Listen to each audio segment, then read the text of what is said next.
everyone, I'm Rachel Orston, and I'm BetterCloud's Chief Customer Officer. It is so exciting to be here on day 4 of our virtual Altitude conference. I honestly can't believe that it is day 4, to be honest with you, and I can't believe that it's been a year since I joined the business, actually a little bit more than a year, and a year since our last Altitude. I just joined, and it was a great opportunity for me to meet so many customers for the first time and really start to build some important relationships. Of course, now, fast forward, I get to talk to customers every day, and I love it. It's the best part of my job, and I'm fortunate and grateful that I get to have conversations with customers every week. I'm well over 100, probably more customers at this point, and I learn something new with every engagement. But of course, I have to say that the last 6 months or so, the conversations have been different, of course, with the pandemic. And topics have shifted a bit as we kind of settle into where we are. I've been hearing more from leaders how it's created a new urgency around different priorities. And there's been a lot more discussions about how prepared they were or weren't as it relates to the pandemic. I shared this statistic that I saw from a report that IDG put out in April that states that roughly half of IT leaders really felt that they were prepared for COVID. And to be honest with you, I started to hear a lot of that on both sides. Companies that had a very smooth transition, for example, to remote work, and others that really struggled. What I heard universally, of course, was that there was definitely an aggressive acceleration around digital transformation. That was kind of almost across the board. Folks were really shifting gears, particularly, of course, around remote work, but everything around employee productivity took center stage. And I really enjoyed what I was hearing, and I felt that some of these stories were truly insightful and in many ways inspiring to really understand how these leaders were managing their teams, managing their health, managing their team's mental health, as of course as they were trying to navigate so much change and transformation at one time. And I was so inspired that I took a vacation, or I should say more of like a staycation. But while I was out of the office, I thought about it. I said, I want to spend more time with these leaders. I really want to go a bit deeper. I feel like I didn't have that as much of an opportunity to ask them the questions that I wanted to in some of my BetterCloud meetings.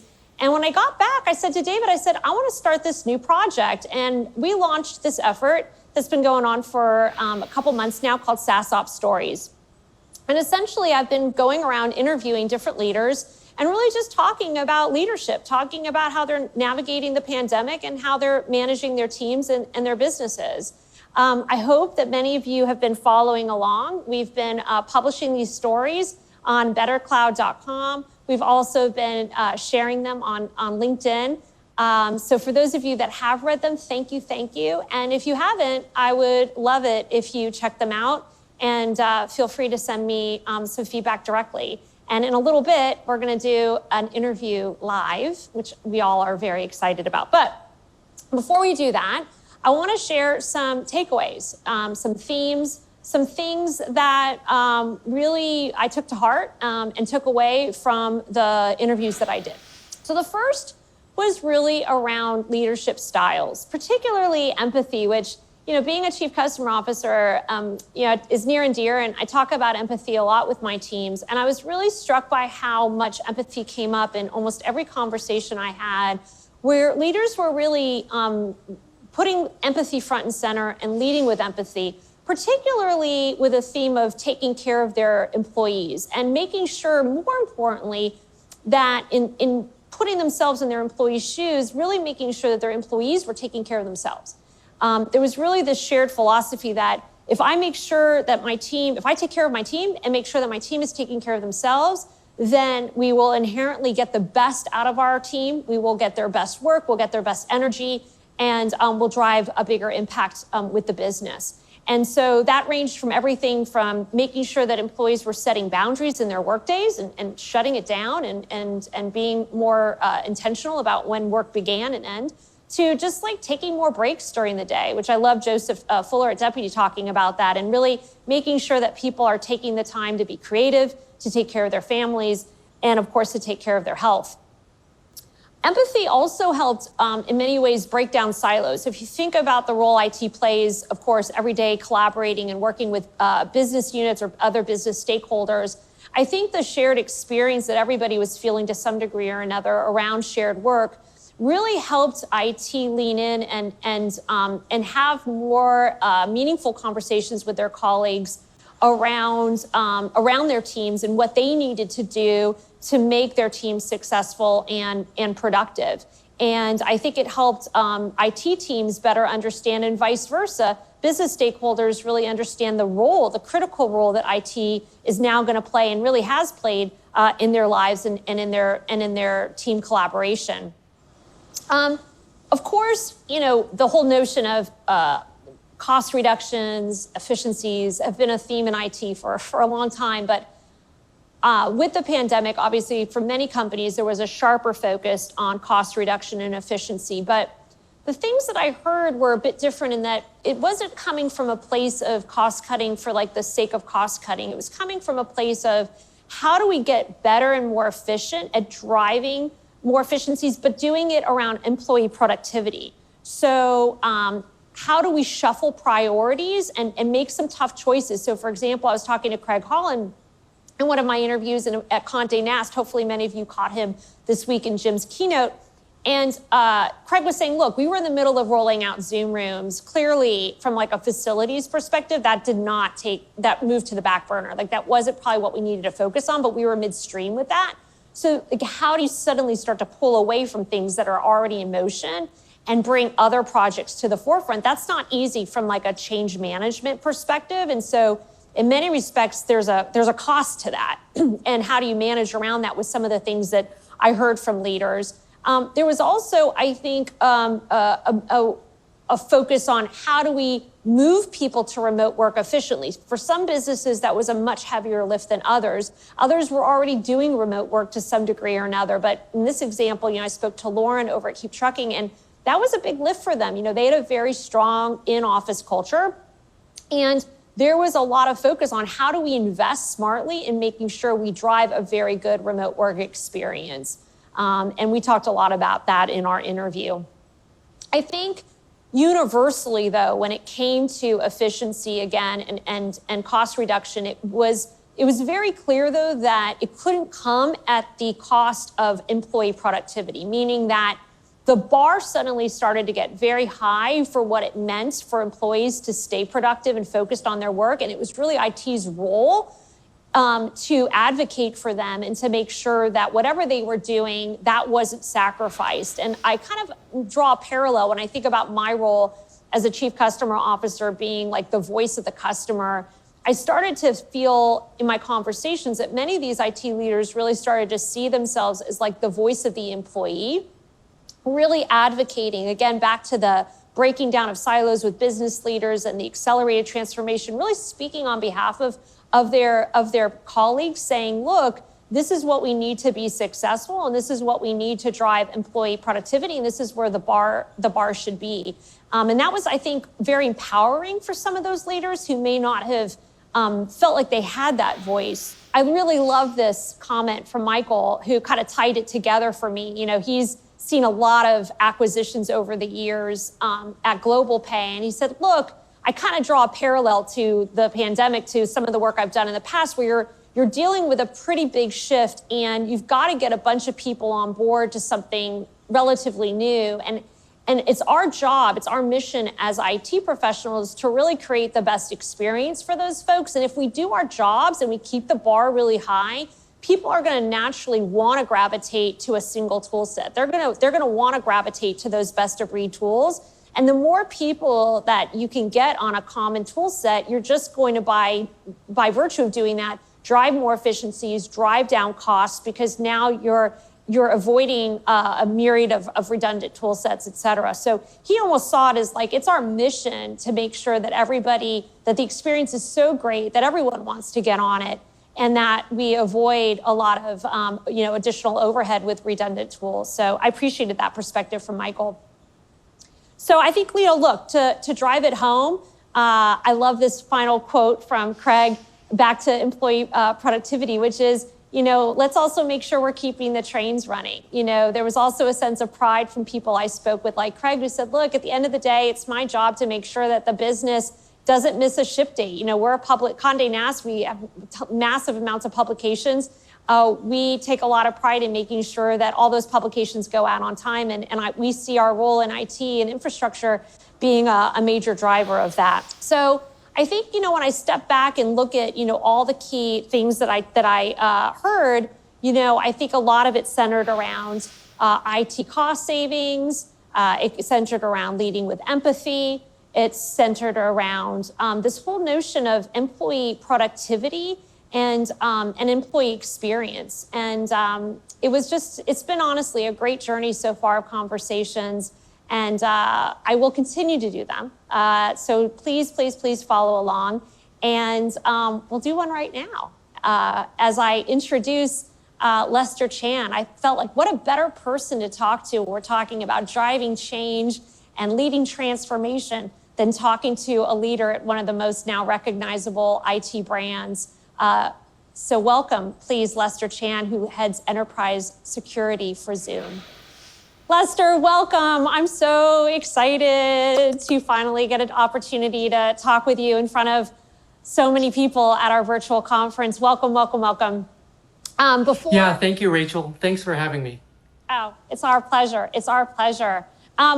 Talk to us. I want to give the audience a bit of your background. So before we kind of jump into the questions, give me a little bit about your background and your role at Zoom today.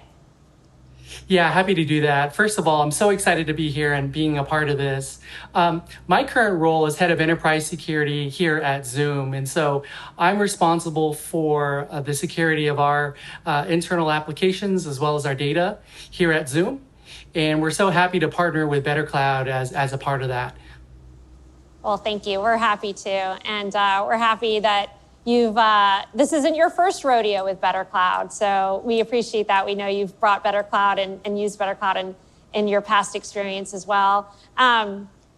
It's so interesting. Obviously, Zoom is a household name now. And there's been so much growth at the company. I can only imagine what goes on day to day for you. And of course, my first question is, how are you managing it? How is the team doing? And how are you guys navigating the scale while at the same time, staying focused and navigating your own productivity? Yeah, that's a great question. And so to better answer that, it's helpful to understand how we got here.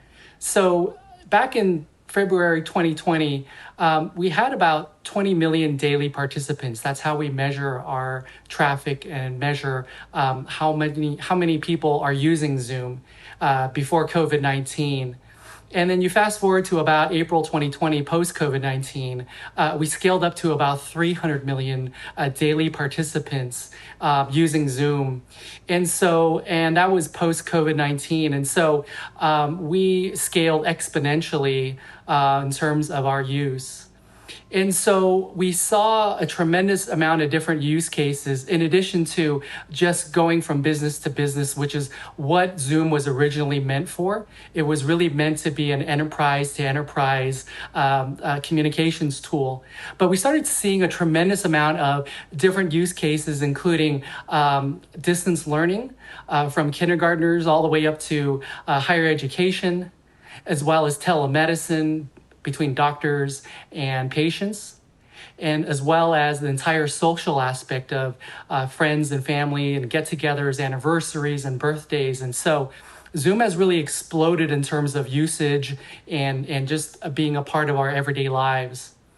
And in terms of what's going on behind the scenes at Zoom, there's a tremendous amount of activity in terms of, securing the privacy and security issues that came to light and that were publicized, especially the Zoom bombing incidents, as well as, personal information. And the company made a decision to pause all engineering activities and only focus on privacy security for the next 90 days. And we've done that. And we've released a tremendous amount of privacy security features over the last 6 months. to address all those issues such as Zoom bombing and personal information issues. And so the security team itself has scaled from about less than 10 people back in February, and we're well over 70 people today. And we hope to double that number by the end of the year. And the company itself is also scaling to a tremendous amount. We were at about 3,500 back in March, and we hope to be over 5,000 by the end of the year. So there's just a tremendous amount of activity just going across the company, especially in privacy security. Wow, that is, I mean, just hearing those numbers. And, David brought this up in his keynote. He talked about the fact that behind every interaction really today, our day-to-day, whether it's professional or personal, many respects, IT is behind so much of our interactions, professional, our user interactions, and that's a lot of that is Zoom. And that's really exciting for you and the company. How's the team, though, doing? I mean, in terms of the added stress, I mean, you talk about like the 90 days, and how have you been leading them as far as focus and productivity? Anything different that you're doing to kind of keep everyone's head in the game, everyone energized, everyone motivated? Yeah, that's a great question. And so, our company is much like everybody else, and we have our own challenges in terms of the new working from home model. And that includes, the work-life balance. Those lines have blurred, as well as, being effective working remotely and not having your colleagues and your coworkers in the same room with you, in terms of interacting in different offices and really being effective leading your teams. Our company is very much having those same challenges just like everybody else. But it does help that, from our CEO, Eric, as well as our executive staff, to have that support to say we are Zoom and we want to present an example not only for our customers but for our stakeholders and all of our participants in terms of how to be effective in terms of continuing our businesses in this new work from home model. That's right. Well, and in that note, on that note too, it's interesting that, when you think about it, and I think about this all the time because we're moving really fast at BetterCloud and growing a lot as well, is like we're innovating. We're innovating with Zoom. Zoom is kind of our way to innovate and collaborate and create new ideas. And so if you think about that whole notion of Zoom being an innovation enabler, how do you guys then think about innovation at Zoom? And how are you approaching innovation and specifically IT and your team's role, security, when it comes to innovation at Zoom? Yeah, that's a great question, Rachel. And so we think of innovation in a number of ways. So Zoom has always been imagined to be a video-first communication platform. And that sets us apart from some of our competitors as well as other video communications tools. Sure, we have our phone and we also have our chat features, but we're really known for our video communications, that in the entire streaming experience, which is agnostic across all platforms, regardless of whether or not you're on Windows, Mac, and on different browsers, as well as Mozilla and Chrome and Firefox, as well as on mobile. The experience should be the same, and so I just wanted to highlight that. The experience of Zoom should be agnostic across all platforms, and really how we continue to innovate and kind of distance ourselves from our competitors. On the IT and on the security side, we continue to innovate, and we've done a tremendous amount over the last 6 months. And a lot of that includes privacy security features, including adding a security icon with a host of features so that somebody can, lock down a meeting, they can secure screen sharing, they can enable password protection, and also being able to report a user. We also started a new trust and safety center and program so that in the event there's an issue with a meeting, someone can report a user to our trust and safety team to follow up. So there's a tremendous amount of effort that's gone on over the last 6 months to really get to where we need to be. And the key takeaway there is that we need to enable trust across our Zoom platform so that hosts and participants can continue to meet effectively without the fear of some of these issues that have been plaguing Zoom over the past, 6 to 8 months. Yeah, absolutely. Absolutely. Yeah, I love that you're focusing on the experience as an innovative and competitive differentiation, and really leaning into listening to customers with this new security team too. That's really interesting that you guys are doing that. The theme of Altitude, as you know, is thriving in a new era of IT. So yeah, I have to ask, what does thriving look like for you and your team a year from now? When you look out, and who knows where we're going to be a year from now, but you just go there. What are you hoping that, as far as when you think about success and thriving for you and your organization? Yeah, that's a great question. And so hopefully a year from now, we will have looked back and really be really proud in terms of the strides and the progress that Zoom has made, both from a product security perspective as well as a enterprise security perspective, which is my role and my team. On the product security side, we will look back and say, we were really part of enabling businesses as well as everyone who wanted to connect securely and safely post-COVID-19. As well as, releasing a tremendous amount of privacy security tools, which I mentioned earlier. And then from an enterprise security team, my team and my role, we'll look back to and really be proud that we were much more proactive in terms of a lot of the security efforts that we had going on that enabled people, process, and technology to really secure Zoom. And it's really great that BetterCloud is a part of that, and we partnered with you guys to get that done. Well, we appreciate it as well. I have to, of course, end it with so many folks watching this and leaders of all stages. Given that you've been doing this a while and leading Zoom, what advice would you give to leaders that are maybe just starting their SaaS ops journey and are still trying to figure it out? I'm sure they would love to hear some tips and some lessons learned given your journey and where you are today. Yeah, that's a great question. And I'll share 3 brief key takeaways for anyone just starting on their SaaS ops journey. One is to really understand what your processes are, not from a high level, but really to understand what problem you're trying to solve, as well as really developing your success criteria before you start your SaaS ops journey. That way, when you meet with different partners and solutions, you're well prepared in terms of addressing the issues that plague you today. Number 2 is really to build security from the ground up or from the beginning. It kind of goes without saying. I've seen personally the level of effort and the amount of remediation it takes to remediate security issues down the road when you don't build security in from the start. And then number 3 is to manage your data. Data continues to be pervasive. It's in different cloud environments. It's shared with different people. It's on different endpoints. And you really need a company like BetterCloud to help you discover, secure, and manage your data as you go through your SaaS ops journey, which will really position those to really enable the efficiencies that come along with managing your cloud data moving forward. So I hope that's been helpful, Rachel.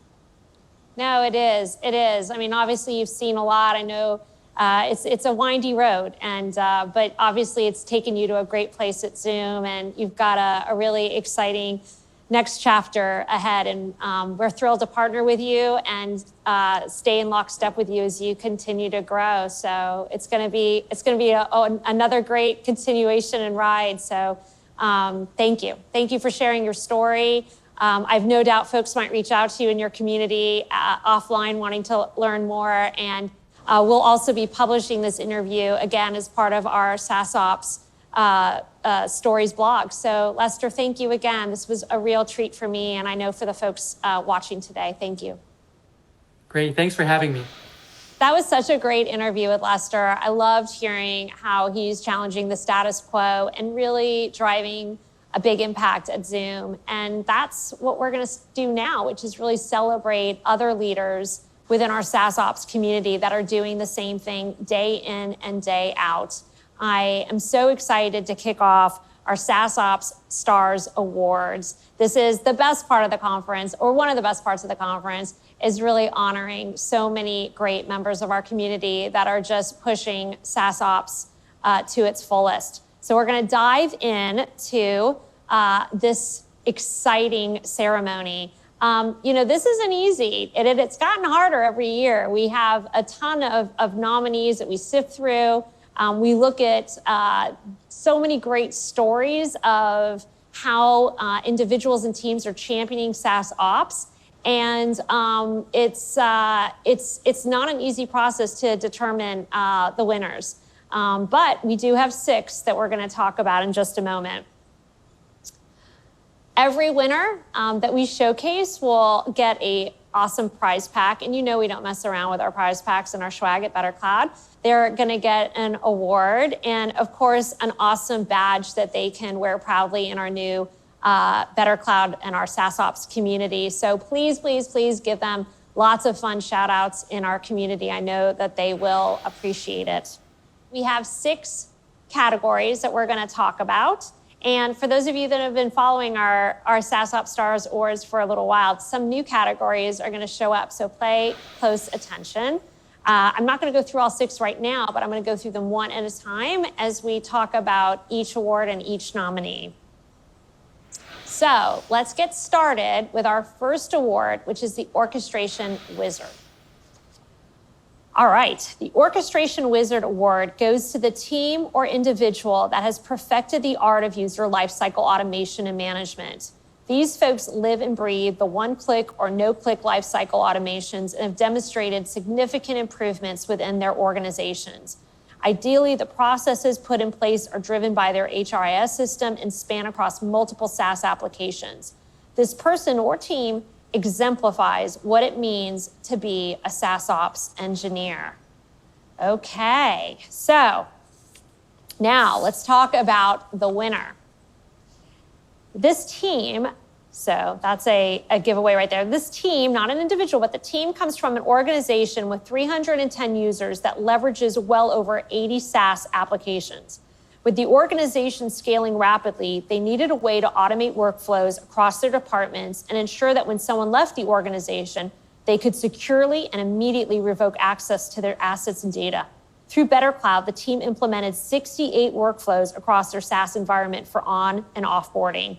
They also used BetterCloud in other innovative ways, such as using it as a bridge to sync group permissions between Okta and Duo. The result is that the team doesn't have to touch Duo at all, saving them a ton of time. In partnering with the security team, they fill the gaps to ensure that sensitive proprietary data is neither externally exposed nor accessible to former employees. These controls and automation tools save the IT team countless hours, allowing them to do strategic projects with deeper impacts on the organization. I love that.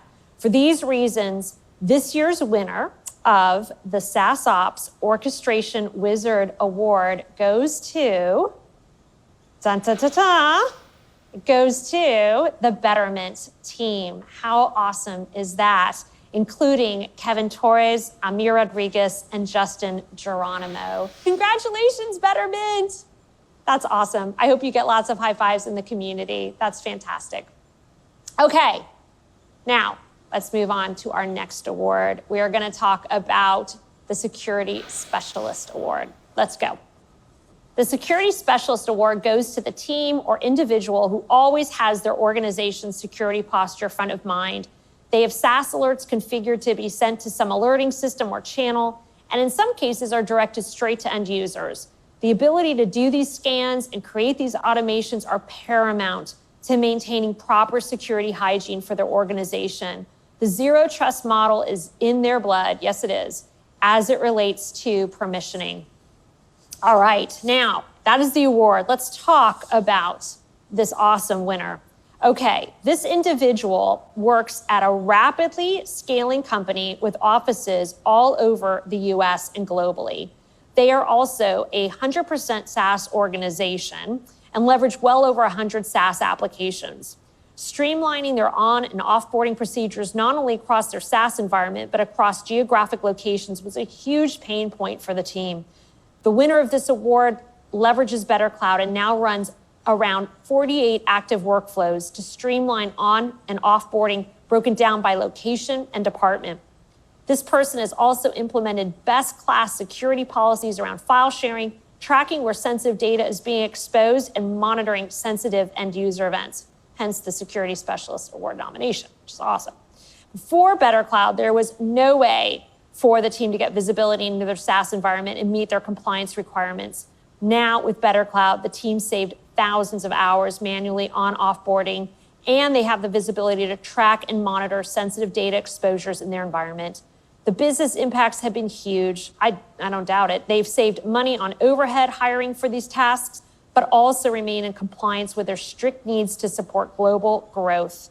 For her accomplishments, this is why this award goes to Kim Ha at Turo. Kim, you are a security, can I say this, badass? Can I say badass? Can I do that on an award show? I'm just going to do it. Congratulations. I'm so happy for you. And I hope you get lots of applause and shout outs on the community. So good for you. Now, let's move to Technical Titan. The Technical Titan Award goes to the individual or team who has shown excellence in writing code and or creating custom integrations to suit the needs of their organization and the community. I love this award because our EAG team and our services team spends a ton of time with these customers who are truly pushing BetterCloud to its limits. These folks are not afraid to get deep into scripting environments and configure webhooks to extend their SaaS stack. This person or team has shown they can send requests into and out of the BetterCloud platform and have truly mastered the flow of data. All right, so now let's talk about this nominee. This year's winner of the Technical Titan Award was nominated in 2 categories because of his long list of accomplishments in just 6 months. This includes starting a team to become service owners for his company's SaaS tools, working with users to understand use cases, and deprecating old script-based infrastructure by leveraging a well-thought-out change management methodology and set of documents. He's also well underway with automating offboarding with 14 connectors, including custom onboarding and offboarding from G Suite into the BetterCloud API. He currently has 3 custom integrations working, and his first custom integration with a REST API call from Python, and the last one was all Node.js. Because of his consistent focus on using automation to solve user challenges at this company, I'm not going to say it yet because I'll give it away. I want to say it is Square, and Gillen Birch is our awesome Technical Titan winner. Congratulations, Gillen. I am super excited for you. It's been a pleasure talking with you and working with you and supporting you and Square. So congrats. We now are going to move on to a new category called Rookie of the Year. As we've grown at BetterCloud, we have seen so many new companies join our SaaS Ops movement, and we felt it was just appropriate that we honor some of their work and all the progress that they're making. So let's talk about the SaaS Ops Rookie of the Year Award. The SaaS Ops Rookie of the Year Award goes to the individual or team who has recently joined the SaaS Ops family and has truly hit the ground running. They have several active automations that have already made a major impact on their organization and have the ROI metrics to prove it. They should have a roadmap for their future plans, their future SaaS Ops projects, and bonus points for being an active SaaS Ops community member. All right, that is the Rookie of the Year Award. Now, let's talk about our winner. This team of SaaS Ops stars is led by a SaaS Ops admin who is specifically hired to bring new efficiencies to a fast-growing company. Their goal for this year was to build an end-to-end onboarding, offboarding, and role change flow that would pave the way for future fast growth. Within 2 months, the team planned, designed, implemented, and tested nearly 100 workflows. Wow, 100 workflows in 2 months that captured many onboarding and role change examples. It was truly a cross-functional and collaborative effort with many players rolling out BetterCloud in record time. I would say so, 100 workflows in 2 months. Due to their workflows for group changes, SaaS application provisioning and deprovisioning, and transfer of employee data, the team has already experienced time savings for their help desk and technology teams. The help desk now spends less time on provisioning and deprovisioning tasks and more on the things that matter. I love it. For their speed and commitment to implementing SaaS Ops, the SaaS Ops Rookie of the Year goes to the awesome team at Glossier, led by none other than Jean Vargas, with Ashley Perry, Miles Rayfield, and Drew Sandquist. Congratulations, Glossier team. Super pumped for you to win this Rookie of the Year award and thrilled to have you as part of our community. We're down to the final two. Let's get into the SaaS Ops Squad Award. The SaaS Ops Squad of the Year award goes to the team who has configured SaaS Ops automation and roles across multiple departments within their organization and practices the least privilege model. They are consistently looking for ways to improve and enhance their SaaS Ops processes and are quick to adopt new tools and APIs. Let's get into the SaaS Ops Squad Award winner. With 4,000 users, more than 50 SaaS apps, and dedicated instances for their 75 different partners, this team manages a complex and dynamic user base that requires 1,000 onboards and 1,000 offboards every year. Wow. All while following strict granular security policies required by their industry. This company has been a BetterCloud customer since 2013, and this group has been spearheading their BetterCloud usage from the beginning. Since they started automating routine processes, they moved to a 1 to 130 employee ratio, up from a ratio of 1 to 100 employees. In addition, they've decreased help desk costs and now have the time to focus on security improvements and pressing projects. For all these reasons, this year's winner for the SaaS Ops Squad is the amazing team at 2U, including Dan Berman, Brian Joyce, and Jay Stein. Congratulations to you. That's such a great honor, and you guys have done such a fantastic job. Congratulations. All right, we are finally at the end of our awards, and we've saved one of the best awards for last, which is our SaaS Ops Superhero Award. I love this award because it goes out to someone who truly embodies our SaaS Ops movement and community. So let me give you a little bit more detail on this awesome award. So the SaaS Ops Superhero of the Year award goes to the individual who's been a true SaaS Ops expert and champion through the year. They are active in the SaaS Ops community and embody what it means to be a SaaS Ops expert and push their SaaS stack to its limits on a daily basis. Now, let's talk about this awesome SaaS Ops Superhero winner. This SaaS Ops Superhero recently joined his company, which has 1,500 users and is forward-leaning in its use of SaaS and automations. He brings with him a long history and a strong passion for SaaS and SaaS Ops. He applies his philosophies around SaaS to improve reporting using SaaS APIs and to solve a common pain point around provisioning new users across multiple time zones. Using BetterCloud, he built a workflow to automatically provision new users at a specific local time anywhere in the world that the new hire starts.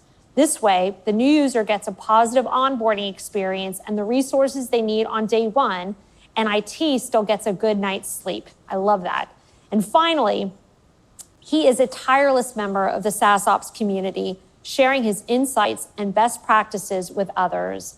For these reasons, I am so excited to congratulate Hiram Gonzalez as our 2020 SaaS Superhero and winning this awesome award. Congratulations, Hiram. I'm so happy for you. You're such a great advocate in our community, and you're a great customer. So I hope you are getting a lot of shout outs and high fives from our community.